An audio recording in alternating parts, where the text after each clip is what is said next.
기도하고 시작하도록 하겠습니다. 거룩하신 주 예수님 감사합니다. 그리스도 예수의 생명이 우리 안에 늘 넘치게 하시되 주님과도 교통할 수 있게 하시고 우리 안에 무엇보다 주님을 향한 기도의 영이 넘칠 수 있게 하여 주옵소서. 말씀 안에서 기도하게 하시고 말씀을 통해 기도하게 하시고 또 말씀 안에서 저희들의 기도의 영이 더 살아있게 하여 주셔서 하나님의 말씀이 우리에게 늘 육신되게 하여 주옵소서. 말씀의 본질 안에 주님의 참 사랑과 은혜와 생명이 저희들에게 늘 얻어지게 하여 주시고 주의 귀한 사역을 준비하는 저희들의 삶에 하나님이 주시는 넘치는 축복과 긍휼과 은혜와 위로가 언제나 풍성하게 하여 주옵소서. 당신의 귀한 종들을 위해 함께 하시고 무탈하게 하시고 필요한 것들 공급하시고 같이 하여 주옵소서. 주님의 일을 향한 저희들의 비전이 하나님께 아름답게 쓰임받게 하여 주옵소서. 우리들에게 오셔서 일하시겠다 약속하셨사오니 오 주 예수님, 당신께서 당신의 일을 이루어 주옵소서. 저희들이 시간과 공간의 제한을 뛰어넘어 언제나 무소부재하시고 영원히 함께 하시는 주 예수 그리스도의 아름다운 영 안에서 사랑의 사귐이 늘 흘러넘치게 하여 주시고 저희들의 사역이 제한 없이 어느 곳에서나 그리스도 예수의 아름다움을 증거할 수 있도록 주님 당신이 참으로 능력 안에서 사용하여 주옵소서. 주 예수 그리스도 안으로 더욱더 깊이 들어가기를 원합니다. 저희들의 학문이 개인적인 장식이 되지 않게 하여 주시고 그리스도 예수를 위한 아름다운 주님의 쓰임받는 도구 되게 하여 주옵소서. 우리 주 예수 그리스도 귀하신 이름으로 감사하며 기도합니다. 아멘. 네, 오늘은 지난 시간에 누가복음 13장 더 필요로 하고 보충되는 부분들을 살펴보려고 합니다. 누가복음 13장 후반부 보도록 하겠습니다. 누가복음 13장 전반부에서 주님께서는 빌라도가 갈릴리 사람 죽인 이야기, 실로암 망대가 부서진 이야기, 이 이야기를 하시면서 외적인 그 핍박과 외적인 고난 그리고 외적으로 망대가 무너진 이 일만이 사실 중요한 것이 아니라 진정한 의미에 있어서는 이스라엘 백성들이 하나님의 나라의 그 근원적인 목적을 잃어버리고 하나님 나라로서의 정체성을 잃어버리고 그리고 그들의 진리의 망대가 부서진 것에 대하여 주님께서는 더 지적을 하셨습니다. 사실 이것을 세워야 하는데요. 이스라엘이 스스로 세울 수는 없고 이 일을 세우기 위해서 그리스도가 오셨습니다.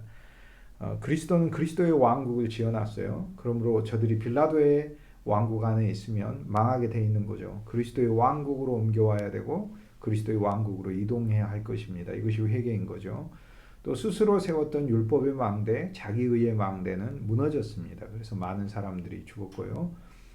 그러나 주님께서 이 망대를 세우실 것입니다. 이제 망대를 세우는 일은 다음 장 누가복음 14장에서 봅니다.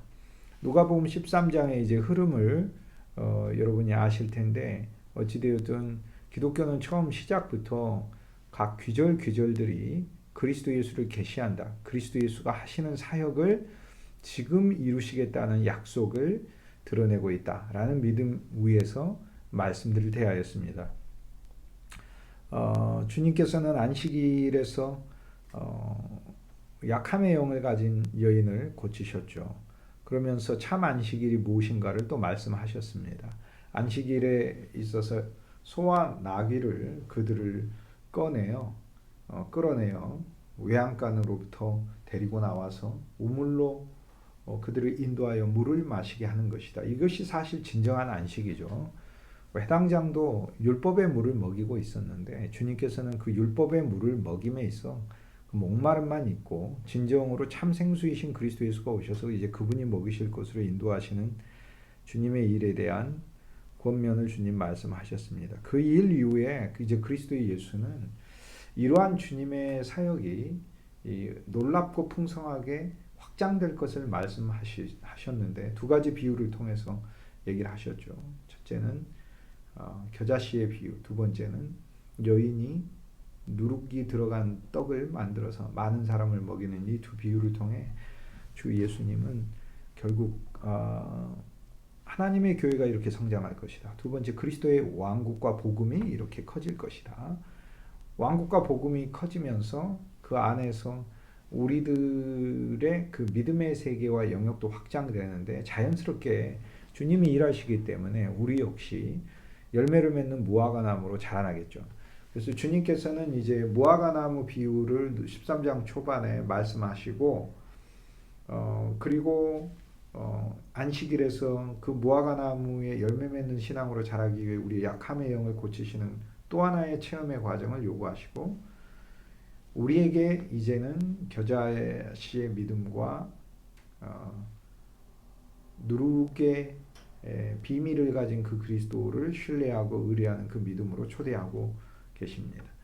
결국 우리는 무화과 나무의 선행의 열매를 맺는 이 모습은 우리 자신이 이 겨자씨이지만은 많은 사람들의 쉼이 되는 그리스도의 가지가 되는 것으로 성장하는 것을 볼 수 있고 또 한 면에서 우리 자신들이 갈아져 많은 알곡과 열매를 내는 것을 가르쳐주고 있습니다. 주님은 이제 겨자씨와 누룩의 비유를 통하여서 우리들에게 사실 그분 자신이 어떤 분인지 또 계시하고 있습니다. 누가복음 13장에서 우리가 만나는 그리스도의 항목은 너무나 많습니다. 그분은 포도원지기시죠. 그분은 왕이시죠. 그분은 안식일이고 안식일의 주인이시고 그분 자신이 소이시고 그분 자신이 나귀이시고 그분 자신이 진정한 의미의 회당장이시죠. 그리고 그분은 겨자씨예요. 얼마나 작습니까? 그리스도가 얼마나 작은데 그는 거대한 나무가 되지 않습니까? 그리스도는 얼마나 작은지 그리고 동시에 얼마나 크신지 우리는 이것을 보게 됩니다. 근데 이 말씀을 통해서 저는 되게 소망을 갖습니다. 왜냐하면 이것이 초대교회의 신앙이고 초대교회의 흐름이었습니다. 그리고 오늘 우리들에게도 주는 하나님의 변치 않은 약속이죠. 작지만 반드시 그리스도가 커지게 하시겠다는 겁니다. 예수 그리스도와 12명으로 시작되었던 초대교회 그리스도의 복음은 만인에게 전파됐지 않습니까? 정말 그리스도는 이 땅에 오신 겨자씨였습니다. 사실 바리새인들은 겨자씨만큼도 예수님을 존중하지도 않았잖아요. 얼마나 우습게 여겼습니까? 그처럼 작게 여겼죠. 겨자씨는 주님을 향한 저들의 조롱과 별명입니다. 나사렛 예수의 그 무리들이 바리새인과 유대인과 또 당시의 헤롯과 빌라도에 의해서 얼마나 조롱받았습니까? 들판에 있는 작은 씨처럼 생각했을 것입니다. 그런데 주님은 그 겨자씨가 침투되어서 엄청난 나무로 성장하고 만인이 그곳에서 안식을 얻을 것이라는 비전을 여기서 우리에게 가르쳐주고 있습니다. 그 비전이 실현된 시기가 초대교회였고 저는 사실 개인적으로 이 말씀은 너무 감사하고 고마운 말씀이다 이렇게 생각을 합니다. 오늘 우리들에게 적용을 할 때 우리들도 작은 겨자씨지만 그리스도와 연합하여 그분의 확대됨과 그분의 커짐을 소망하게 되는 것이죠. 이 강의를 듣는 분들의 사역도 겨자씨로 시작하지만 거대한 나무가 되어서 많은 이들에게 쉼을 제공하는 안식의 나무가 될 것을 저는 이 강의를 하면서도 소망해 봅니다. 주님은 주님의 비전을 이야기하고 계시는 거죠. 나는 여인처럼 와서 많은 이들을 먹일 것이다. 그리고 나는 좋은 누룩을 가지고 왔다. 떡을 부드럽게 하고 독특한 맛을 갖게 하며 어린아이들이라도 잘 먹을 수 있는 그런 떡을 만들 것이다. 주님은 당신의 이 사역을 비유를 통해서 말씀하고 계십니다. 누룩과 여인의 비유를 통해. 그리고 그분이 만드는 그 음식은 얼마나 풍성한 음식인지도 가르쳐주고 있습니다. 우주적으로 그리스도는 먹이시는 분이고 그리스도는 그 먹이시는 분이 들고 있는 그 음식 자체이십니다. 그러므로 그리스도 그분은 그리스도 그분 자체를 먹이시는 것이죠. 가지들은 교부들은 이해하기를 겨자나무 가지들은 사도들이다. 또 우리 그리스도인들이다. 이렇게 얘기했습니다. 포도나무도 그리스도이시고 포도나무 가지는 우리들이니까 겨자나무도 그리스도이시고 겨자나무 가지도 우리들입니다. 주님은 우리들을 그분 자신으로 삼으시고 그분 자신의 몸으로 우리를 부르셨기 때문에 우리들의 사역을 통해서 많은 이들을 쉬게 하실 그 약속을 또 동시에 주고 있는 겁니다. 그러니까 그리스도의 말씀은 그리스도 그분의 사역과 그리고 그리스도와 연합한 오늘 우리들의 사역을 동시에 이야기하고 있는 것이다. 이렇게 얘기할 수 있죠. 그리스도를 위한 아름다운 그 양식이 된다는 것, 이것은 주님께서 우리에게 말씀해 주신 그 누룩이 들어간 떡의 비유를 통해서 우리가 그 의미를 더 깊게 들어가 볼 수가 있는데요. 그리스도께서는 고운 가루가 사실 되셨습니다. 여인의 비유에 등장하는 그분은 여인의 마음으로 오셔서 암탉이 병아리를 품듯 알을 품듯 그분은 진실로 그 마음으로 그 온 우주에 있는 모든 여성들의 그 간절한 마음을 다 합쳐도 더욱더 간절한 마음으로 예루살렘과 그리고 이방의 백성들을 향하여 사랑의 정성을 보이셨고요. 그리고 사실 그분은 그 여인이 가지고 있는 또 고운 알곡들입니다. 고운 알곡이시면서 그분의 삶은 또 갈아지셨습니다. 그분은 33년 동안 갈아지셨습니다. 그분은 고난에 갈아지셨고 가난에 갈아지셨고 어려움과 핍박에 갈아지셨습니다. 멸시와 천도에 갈아지셨습니다. 그분은 십자가에서 완전히 갈아지셨습니다. 그분은 벗긴 바 되었을 뿐만 아니라 그분은 사실 갈아지셨습니다. 그래서 고운 떡이 되셨습니다. 거기에 하나님의 부활의 영이 추가가 되고 십자가의 환란의 불에 의해서 달궈져서 온 인류를 먹이는 풍성한 양식이 되신 것이죠. 여자가 가루 서말에다가 가져다 넣었다는 이 누룩 그리고 그것으로 만들어진 이 빵, 이것이 바로 예수 그리스도의 사역을 가리킵니다. 주님은 여인이시고 주님은 가루이시고 그리고 왜 세 마리일까요? 물론 풍성한 양을 가리킵니다. 한 에바니까. 그래서 구약의 율법을 어긴 하나님을 배반한 그릇되고 허탄하고 부정한 영이 들어있는 그런 여인이 아니라 이제 그리스도의 복음의 큰 뒤주 안에는 생명과 은혜와 긍휼이 풍성한 빵이 들어가 있는 거죠. 그분의 뒤주, 그분의 바구니 안에는요. 그래서 그 양만 가르칠 뿐 아니라 사실 누가복음 13장에는 3이라는 숫자가 키워드로 등장합니다. 여기도 서말이라고 등장을 하죠. 그런데 32절에 보면은 너희는 가서 저 여우 헤롯에게 이야기하라. 오늘과 내일 내가 귀신을 쫓아내고 병을 고치고 그리고 제 3일에는 완전하여 지리라. 주님이 이렇게 얘기하셨습니다. 그래서 여기 또 3이라는 숫자가 등장합니다. 성경에서 3은 삼위일체 하나님을 뜻하고 이 삼위일체 하나님의 충만이신 예수 그리스도, 그 나타난 체현이신 예수 그리스도, 그 그리스도의 사역을 뜻합니다. 그분은 첫째 날에 오셨고 그리고 이 땅에서 십자가에서 죽으심을 당하셨으며 둘째 날 장사 지내셨고 그리고 셋째 날 부활하셨습니다. 그래서 성경에서 오늘과 내일과 제3일이라는 이 영적인 날짜는 그리스도 예수의 십자가의 죽음과 둘째 날 장사 지냄 그리고 부활을 의미합니다. 장사 지냄은 모든 것을 묻은 것입니다. 여러분 십자가가 있고 부활이 바로 있는 게 아니고요. 장사 지냄이 있고 부활이 있습니다. 장사 지냄은 너무나 감사합니다. 십자가에서 우리의 옛사람도 끝났고 옛창조도 끝났고 종결되고 못 박혔어요. 그러나 장사 지냄은 정말로 이것을 묻은 것입니다. 그리스도가 사흘 동안 무덤 안에 계셨다는 것 자체가 이 모든 것을 그리스도의 부활의 생명 안에 새롭게 바꾸시기까지 그분은 옛 것을 정말로 묻으셨습니다. 그래서 그리스도와 함께 장사 지냄은 너무 감사한 것이죠. 이 장사 지냄을 적용하는 것이 우리가 가루가 되는 것입니다. 그래서 주님께서는 그분 자체가 고운 가루가 되셨고 그분의 인성이니까요. 그래서 갈아지셨고 서말이기 때문에 그는 부활의 빵이 되셨습니다. 생명의 양식이 되셨죠. 그리고 그 속에 누룩이 들어가 있어서 그 누룩의 본성대로 전 세계로 퍼지시고 수많은 이들에게 그대로 들어오십니다.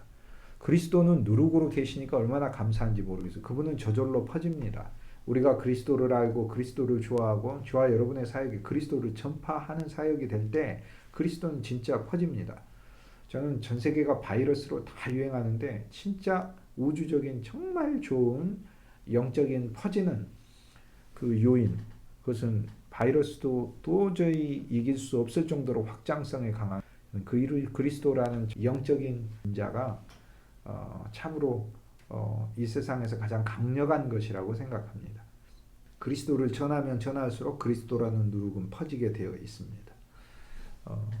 주 예수님이 누룩이시라는 것 속에 그분의 비밀이 또 숨겨져 있다는 것을 이야기합니다. 그리스도는 비밀입니다. 그래서 그분의 사역이 주님의 비유를 통해 나타나고 있습니다. 주님은요, 우리에게 약함의 영을 고치시고, 그렇죠? 안식하는 우리들에게 새로운 비전을 가르쳐주고 계시는 거예요. 그건 뭐예요? 우리 안에 겨자씨로 와서 작지만 그분은 커지게 하실 거예요. 그분의 왕국은 반드시 커요. 물리적인 개념으로 크고 작다는 아닙니다. 그리고 그분은 우리와 연합하셔서 또 우리를 복음의 어머니로 만들 겁니다. 복음의 어머니는 교회 안에요. 교회 안에 복음의 어머니들이 되어야 하는 것이죠. 수많은 양식을 제공하고 그리고 그 양식을 통해 그리스도의 생명을 얻는 이 사역으로 주님이 우리를 인도하시겠다. 이렇게 이야기하고 있는 겁니다. 오늘 우리가 약함의 영을 가지고 있죠. 태어나면서도 약하고 환경 때문에도 약해졌고 질병 때문에도 약해졌고 그리고 인생의 여러 일들을 겪다 보면 약해집니다. 그런데 우리 자신이 아니라 오늘 그리스도가 오늘 우리들을 이끌어내서 우리들의 그 주님의 우리를 보호하시는 우리들 자신만의 그 마국간에서 우리를 이끌어내서 생명의 그 우물을 먹이시는 그리스도를 만나고 그리고 그 그리스도를 만난 다음에 주님이 바로 해주시는 비유가 바로 이 두 개다 이겁니다. 겨자씨 비유와 누룩의 비유인 것이죠. 작지만 거대해지게 하나님께서 일하시겠다는 것이고 보이지 않지만 어느새 퍼지도록 일하시겠다는 겁니다. 겨자씨 비유에는 사람이 하고 남자를 얘기해요. 그런데 사실 이것은 어떤 아담이에요. 어떤 아담이 안트로포스라는 헬라어 단어는 사실 구약의 아담이라는 히브리어에 적용되는 단어입니다. 구약의 아담을 헬라어로 안트로포스라고 하니까요. 어떤 아담이 자기 밭에다가 겨자씨를 가져다 심었다라고 얘기를 하는 거죠. 자, 어떤 아담? 이제 옛 아담이 아니죠. 이 아담은 새 아담이죠. 그리스도 예수는 마지막 아담이고 새 아담입니다. 고린도전서 14장 15장 45절에 그리스도 예수는 마지막 아담, 옛 아담을 끝내신 마지막 아담이고 그분은 둘째 아담. 둘째 아담이라는 얘기가 아담이 둘이 있는데 새로운 아담이라는 뜻입니다. 그래서 첫사람 아담 그리고 둘째 사람 아담. 그리스도 예수는 새 사람이십니다. 그리고 주님은 여기서 당신의 제자들을 향하여 정말 큰 비전을 주고 계셔요. 이런 그 비전들 아래서 저와 여러분이 그 주님을 향한 이런 학업들을 했으면 좋겠어요. 그렇죠? 말씀 안에 온갖 종류의 넓은 문으로 말씀을 전할 수 있지만 사실 우리는 좁은 문이신 그리스도로 모든 말씀들을 전파할 필요가 있습니다. 바리새인과 같은 신앙을 가진 우리들에게 즉 자기의와 자기율법과 그리고 그리스도를 거부하고 무시하는 교만한 마음 아래 사는 자들에게 하나님의 나라에 들어오지 못할 것이라고 이야기를 했어요. 그리고 그 나라에 들어가기 위해서는 주님이 침투해야 되고 씨처럼 그리고 주님이 누룩처럼 스며들어야 한다는 것을 가르쳐줘요. 그리고 서말이 이야기하는 것처럼 십자가의 죽음 아래 우리의 요소들이 종결되고 장사 지냄과 그분의 부활의 생명이 역사할 때 그 하나님의 나라에 들어간다는 것을 이야기해요. 그래서 주님께서는 하나님의 나라가 이와 같다 이렇게 얘기합니다. 하나님의 나라는 그러므로 새 아담이 있고 거기에는 새 아름다운 사라가 있는 거예요. 새 하와가 있는 것이고 그리고 하나님 나라는 성장이 있고 잔치가 있고 새로운 시작이 있는 거죠. 예창조의 종결이 있고요. 결국에 그 나라는 주님과 함께 먹고 마시는 나라인데 그런데 주님께서는 오늘 우리들에게 아브라함과 이삭과 야곱 모든 선지자가 하나님 나라에 들어간다 이렇게 얘기를 합니다. 이거 믿음의 사람만 이야기하는 게 아니라 아브라함은 믿음이고 하나님을 신뢰하는 사람이고 하나님의 축복이 약속된 사람이죠. 그래서 약속을 신뢰하고 나가는 사람. 이삭은 그리스도 안에서 죽었다가 살아난 모리아산의 체험을 가진 사람. 우린 다 주님 안에서 죽었다가 살아났습니다. 그래서 믿음을 적용하면 됩니다. 그리고 야곱은 인생의 수많은 환난을 통하여 하나님이 변화시키는 사람, 성령의 사람인 거죠. 이런 자들이 하나님의 나라에 있다라고 얘기를 해요. 그러니까 하나님의 나라는 아브라함과 이삭과 야곱이 있는 것이다 라고 얘기를 해요. 그러면 우리는 아브라함과 이삭과 야곱의 신앙으로 들어가는 것이죠. 그리고 이 믿음도 뭐예요? 그러면 이 믿음도 너희에게서 난 것이 아니요 하나님의 선물이니까 주님께서는 그리스도가 우리 안에 오셔서 우리를 아브라함과 이삭과 야곱으로 그리고 모든 선지자 즉 주님을 증거하는 자로 우리를 사용하시겠다고 이야기를 합니다. 사실 하나님 나라에 이들이 있다면 이들이 핵심입니다. 여러분 어떤 나라가 있는데 국민이 없다면 그 나라겠습니까? 국민이 중요하죠. 여러분 하나님 나라가 중요합니까? 하나님 나라에는 아브라함과 이삭과 야곱이 더 중요합니다. 아브라함과 이삭과 야곱이 더 중요하죠. 그러므로 아브라함과 이삭과 야곱과 선지자 자체가 하나님 나라의 필수의 핵심이요 본질인 것입니다. 즉 하나님 나라는 오늘 우리들이 아브라함의 신앙, 야곱의 신앙, 이삭의 신앙, 이 신앙 그리고 그리스도를 증거하는 이 선지자들의 신앙 아래 있을 때 이미 하나님 나라가 우리 안에 있고 우리가 하나님 나라 안에 있는 것이지요.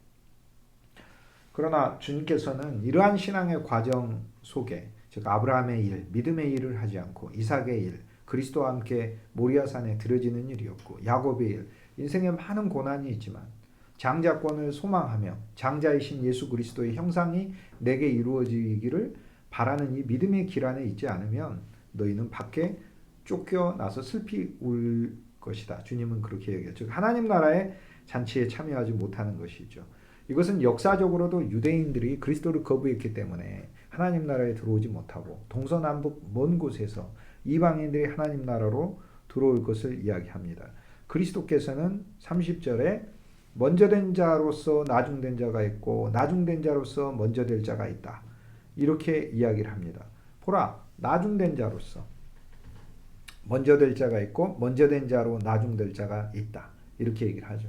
사실 이 말씀은 우리가 살면서 참 감사한 말씀이기도 해요. 사실 하나님은 누가 먼저여도 나중이 앞서가는 걸 보게 하시고 또 내가 나중이어도 먼저 되게 하시는 것을 또 보게 하십니다. 그래서 내가 먼저 되었을 때 나중되는 것이 복일 때도 있고 내가 나중되었는데 내가 먼저 되는 게 복일 때도 있어요. 또 역으로 그렇게 돼요. 근데 뭐 어떤 환경에 돼도 다 복인 것이죠. 주님이 우리와 함께 하시기 때문에 그렇죠.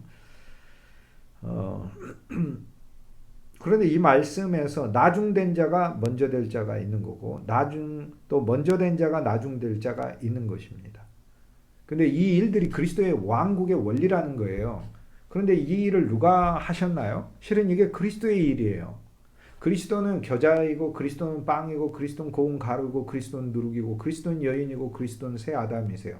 그리스도는 무화과나무 그분 자신이 참 아름다운 선행의 무화과나무 자체이셔서 그리고 그리스도는 포도원지기이고 포도나무이고 그리스도 그분이 바로 왕국의 왕이셔요. 사실 그리스도는 다예요. 그런데 그분은 나중된 자이시고 그분은 먼저 된 자이셔요.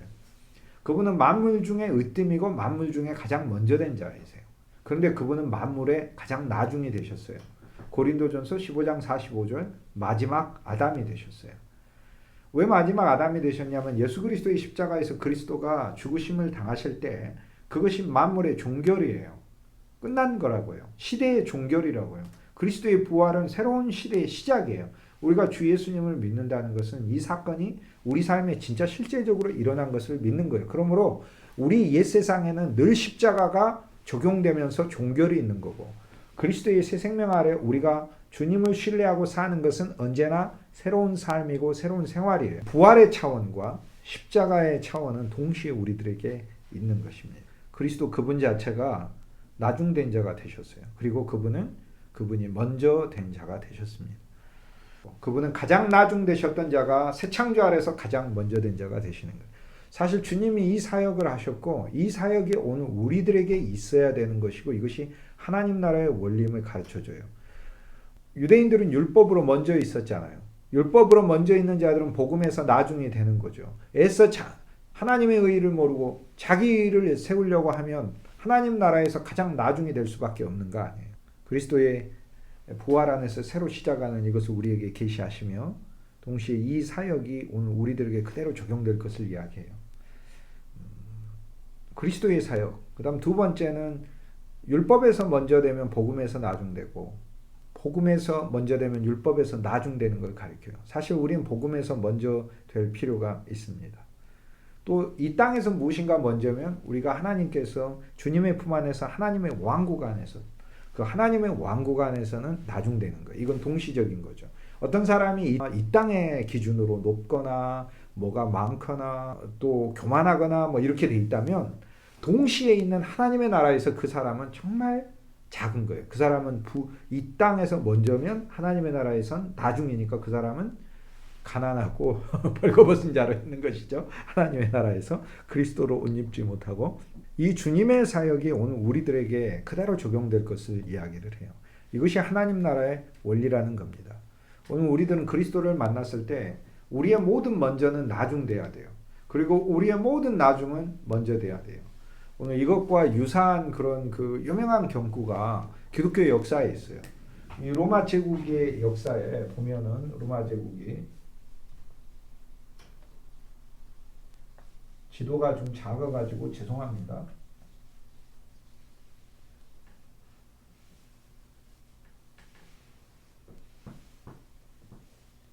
로마 제국이 이렇게 되어 있는데 여기가 이탈리아입니다. 지금의 로마. 이제 소로마 제국이라고 부르는데 이 소로마 제국이 476년에 멸망을 당해요.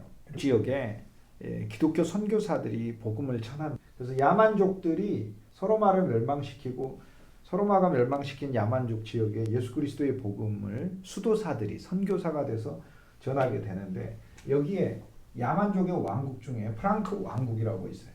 프랑크 왕국이라는 왕국이 나중에 가장 강성한 중세의 유명한 왕국이 되고 이 프랑크 왕국이 분열돼서 이쪽은 서프랑크 프랑스, 오른쪽 동프랑크 독일, 중부 프랑크 네덜란드, 아래는 이탈리아 뭐 이런 유럽의 오늘날의 나라를 구성해요.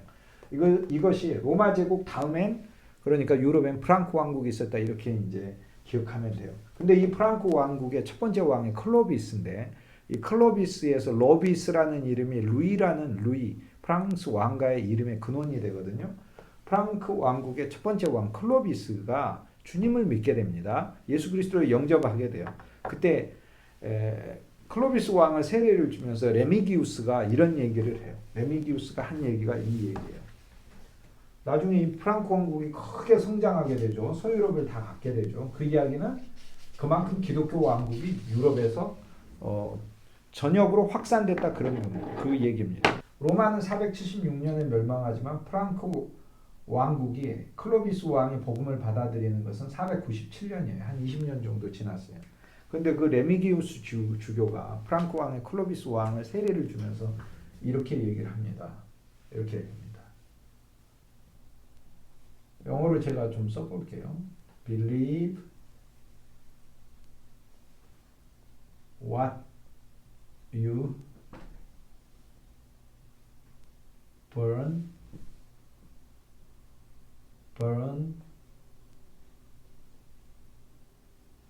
what you